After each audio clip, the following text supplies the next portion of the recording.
Okay, Michelle, this is a little video for you. Plug the diffuser in at the bottom, then you take the lid off like that. Could be some water, so tip it on its side and then tip it upside down. You fill it up to this point here where it says 500 mils, and then you put your 13 drops in of oil.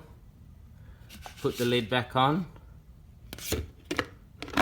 Where this spout is where the steam will come out. Then this one is for your light. If you push it once, turns the light on.